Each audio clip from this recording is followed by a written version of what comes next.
সময় ফুরিয়ে আসছিল। ঘড়ির কাঁটা যেন আক্ষরিক অর্থেই এক ভয়ঙ্কর মৃত্যুর পরোয়ানা নিয়ে এগিয়ে আসছিল তামিলনাড়ুর রাজনীতির দিকে। আর মাত্র কয়েকটি ঘন্টার অপেক্ষা। 10 মে পেরোলেই সব শেষ।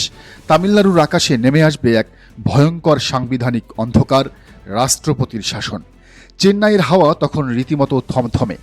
তামিলাগা ভেটকি কাজাগাম টিভিকি এর সদর দপ্তরে পিনপতন নীরবতা। যে থালাপতি বিজয় রূপালী পর্দায় একাই 100, যিনি একাই লাখো শত্রুর মোকাবেলা করেন, রাজনীতির বাস্তব ময়দানে এসে তিনি যেন এক শ্বাসরুদ্ধকর থ্রিলারের খলনায়কদের ফাঁদে আটকে পড়েছিলেন।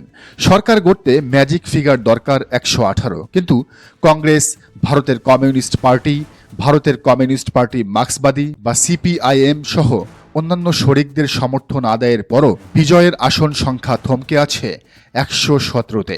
মাত্র একটি আসনের জন্য হাতছাড়া হতে চলেছে গোটা তামিলনাড়ুর মসনদ। ঠিক এই স্নায়ুক্ষয়ী এবং দমবন্ধ করা মুহূর্তে ঘটল এক অকল্পনীয় টুইস্ট।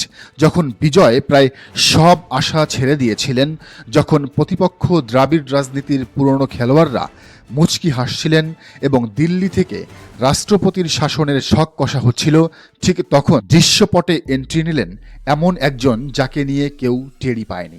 রাজনীতির দাবার বোর্ডে এই মোক্ষম চালটি চাললেন ইন্ডিয়ান ইউনিয়ন মুসলিম লীগের এক অকুতোভয় হিজাবি নেত্রী ও এমপি ফাতিমা তাহলিয়া। পর্দার আড়ালে থেকে তিনি এমন এক সমীকরণ মেলালেন যা পুরো দক্ষিণ ভারতের রাজনীতির হিসাব নিকাশ মুহূর্তের মধ্যে পাল্টে দিল। ফাতিমা তাহলিয়ার অসামান্য রাজনৈতিক প্রজ্ঞা এবং দৌড়ঝাঁপের ফলেই শেষ মুহূর্তে আইইউএমএল আনুষ্ঠানিকভাবে তাদের সমর্থন ঘোষণা করল থালাপাতি বিজয়ের দলের প্রতি। মুসলিম লীগের এই দুটি আসন যেন মৃতপ্রায় টিভিকে শিবিরে এক জাদুর কাঠি ছুঁয়ে দিল। 117 থেকে এক লাফে বিজয়ের আসন সংখ্যা গিয়ে দাঁড়ালো 119-এ। আর এর পরপরই যেন চেন্নাইয়ের আকাশে জমে থাকা সব কালো মেঘ কেটে গেল। মুসলিমদের এই দলের সমর্থন পাওয়ার পরপরই সরকার গঠনের নিশ্চিত আইনি সুযোগ পেয়ে যান থালাপাতি বিজয়। এই দুটি আসন না পাওয়ার কারণেই এতদিন শপথ গ্রহণ আটকে ছিল এবং তামিলনাড়ু এক অরাজকতার দিকে ধাবিত হচ্ছিল। কিন্তু চমকের এখানেই শেষ নয়। মুসলিম লীগের গ্রিন সিগন্যাল পাওয়ার পর স্থানীয় আরেক প্রভাবশালী দল ভিসিকে আর এক মুহূর্ত দেরি করেনি। তারাও দ্রুত নিজেদের 2টি আসন দিয়ে বিজয়ের ভাণ্ডারে যুক্ত হওয়ার ঘোষণা দেয়। ফলে টিভিকে শিবিরের মোট আসন সংখ্যা গিয়ে দাঁড়ালো 121-এ। যেখানে সরকার গঠনের জন্য দরকার ছিল 118টি, সেখানে 121টি আসন নিয়ে থালাপাতি বিজয় এখন এক অপ্রতিরোধ্য এবং স্থিতিশীল রাজনৈতিক শক্তিতে পরিণত হয়েছেন। সরকার গঠনের জন্য প্রয়োজনীয় আসন নিশ্চিত হওয়ার খবরটি টিভিকে সদর দপ্তরে পৌঁছানো মাত্রই সেখানে শুরু হয় বাঁধ ভাঙ্গা উল্লাস। যে কার্যালয়ে কিছুক্ষণ আগেও শ্মশানের মতো নীরব ছিল, তা মুহূর্তেই হাজার হাজার সমর্থকের গগন বিদারী স্লোগানে প্রকম্পিত হয়ে ওঠে। দলনেতা এবং হবু মুখ্যমন্ত্রী থালাপাতি বিজয় নিজে বেলকনিতে এসে দাঁড়ান। তার চোখে মুখে তখন এক বিজয়ী সেনাপতির তৃপ্তি। তিনি তার অগণিত সমর্থকদের উদ্দেশ্যে মাইক হাতে শুধু একটা কথাই বলেন, উল্লাস করো। মুসলিম লীগ এবং ভিসিকের দেওয়া আনুষ্ঠানিক সমর্থনপত্রে অত্যন্ত স্পষ্টভাবে বলা হয়েছে, তামিলনাড়ুতে একটি স্থিতিশীল এবং গণতান্ত্রিক সরকার নিশ্চিত করতেই থালাপাতি বিজয়কে এই নিঃশর্ত সমর্থন দেওয়া হয়েছে। এই একটি বাক্যই বুঝিয়ে দেয় বিজয়ের প্রতি মুসলমানদের কতটা অগাধ আস্থা রয়েছে। শনিবার আর এক মুহূর্ত দেরি করেননি থালাপাতি বিজয়। নিজ দল টিভিকের জ্যেষ্ঠ নেতাদের এবং জোট সঙ্গীদের নিয়ে তিনি সোজা ছুটে যান চেন্নাইয়ের রাজভবনে।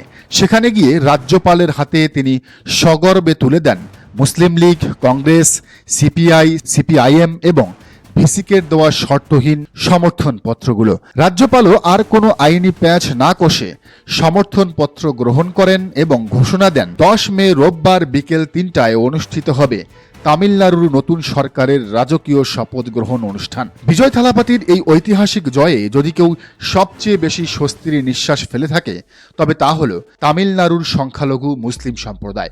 ভারত জুড়ে যখন উগ্র হিন্দুত্ববাদের চরম আস্ফালন, যখন আসামে ডিটেনশন ক্যাম্পের ভয়ঙ্কর কালো ছায়া, আর পশ্চিমবঙ্গে রাজনৈতিক পালাবদলের পর মুসলিমদের ওপর নারকীয় তাণ্ডবের চিত্র উঠে আসছে, তখন তামিলনাড়ুর মুসলিমরা নিজেদের জন্য এক নিরাপদ আশ্রয় খুঁজে পেয়েছেন থালাপাতি বিজয়ের মাঝে।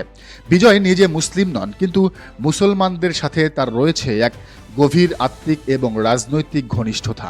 তিনি কেবল সিনেমার পর্দায় নয়, বাস্তব জীবনেও ধর্মনিরপেক্ষতার এক অনন্য উদাহরণ তৈরি করেছেন। বিভিন্ন সময়ে তিনি মসজিদে গিয়ে মুসলমানদের সাথে কাতারে দাঁড়িয়ে নামাজ পড়েছেন, মাথায় টুপি পরে ইফতার করেছেন এবং যে কোনো বিপদে আপদে প্রকাশ্য জনসভায় দাঁড়িয়ে মুসলিমদের পক্ষে অত্যন্ত জোরালো ভাষায় কথা বলেছেন। উগ্রবাদীদের রক্তচক্ষুকে তিনি কখনোই পরোয়া করেননি। রাজনৈতিক বিশ্লেষকরা অত্যন্ত স্পষ্টভাবে বলছেন, থালাপাতি বিজয় সরকার গঠন করায় তামিলনাড়ুর মুসলিমরা এখন এক পরম নিশ্চিত আশ্রয়ে আছেন। পশ্চিমবঙ্গ কিংবা আসামের মতো রাতারাতি নাগরিকত্ব হারানো বা ডিটেনশন ক্যাম্পে যাওয়ার কোনো ভয় আর তাদের রইল না। বিজয় শুধু একজন মুখ্যমন্ত্রী হতে যাচ্ছেন না, তিনি হতে যাচ্ছেন তামিলনাড়ুর ধর্মনিরপেক্ষতা এবং সংখ্যালঘু নিরাপত্তার সবচেয়ে বড় পাহারাদার। এই পুরো রাজনৈতিক থ্রিলারের শেষ দৃশ্যে এসে যার নাম স্বর্ণাক্ষরে লেখা থাকবে, তিনি হলেন মুসলিম লীগের তরুণ এবং তুখোড় নেত্রী ফাতিমা তাহালিয়া। যখন জোটের অঙ্ক মেলাতে বড় বড় বাঘা বাঘা নেতারা হিমশিম খাচ্ছিলেন, যখন দিল্লির চাপে অনেক আঞ্চলিক দল পিছু হটছিল, তখন ফাতিমা তাহালিয়া নিজের রাজনৈতিক দূরদর্শিতা দিয়ে দলের শীর্ষ নেতৃত্বকে বোঝাতে সক্ষম হন যে তামিলনাড়ুকে হিন্দুত্ববাদী শক্তির হাত থেকে বাঁচাতে হলে থালাপাতি বিজয়ের কোনো বিকল্প নেই। তার এই দৃঢ় অবস্থান এবং নিরলস প্রচেষ্টাই মূলত মুসলিম লীগকে বিজয়ের জোটে টেনে এনেছে এবং একটি সম্ভাব্য সাংবিধানিক সংকট বা রাষ্ট্রপতি শাসন থেকে তামিলনাড়ুকে রক্ষা করেছে। একজন হিজাবি নারী হয়েও ফাতিমা যেভাবে পুরো তামিলনাড়ুর মসনদের চাবিকাঠি ঘুরিয়ে দিলেন, তা ভারতের রাজনৈতিক ইতিহাসে এক বিরল দৃষ্টান্ত হয়ে থাকবে। 10 মে রোববার বিকেল 3টা চেন্নাইয়ের জওহরলাল নেহরু স্টেডিয়াম যখন লাখো মানুষের উল্লাসে ফেটে পড়বে, যখন থালাপতি বিজয় মুখ্যমন্ত্রী হিসেবে শপথ বাক্য পাঠ করবেন, তখন সেই মঞ্চে দাঁড়িয়ে থাকা ফাতিমা তাহালিয়া এবং মুসলিম লীগের নেতারা এক নতুন ইতিহাসের সাক্ষী হবেন। ভারত দেখবে কিভাবে বিভাজনের রাজনীতির মুখে ছাই দিয়ে সম্প্রীতি এবং ধর্মনিরপেক্ষতার এক নতুন অধ্যায় শুরু হলো তামিলনাড়ুর মাটি থেকে। দিল্লির রক্তচক্ষু আর চরম নাটকীয়তার অবসান ঘটিয়ে বিজয়ের এই রাজ্যাভিষেক প্রমাণ করল রাজনীতির আসল হিরোরা শেষ মুহূর্তেই নিজেদের সেরা চালটি চালেন। দর্শক, বিষয়টিকে আপনি কিভাবে দেখছেন জানান মন্তব্যের ঘরে। আর এই চ্যানেলে নতুন হলে অবশ্যই সাবস্ক্রাইব করে বেল আইকনটি বাজিয়ে রাখুন।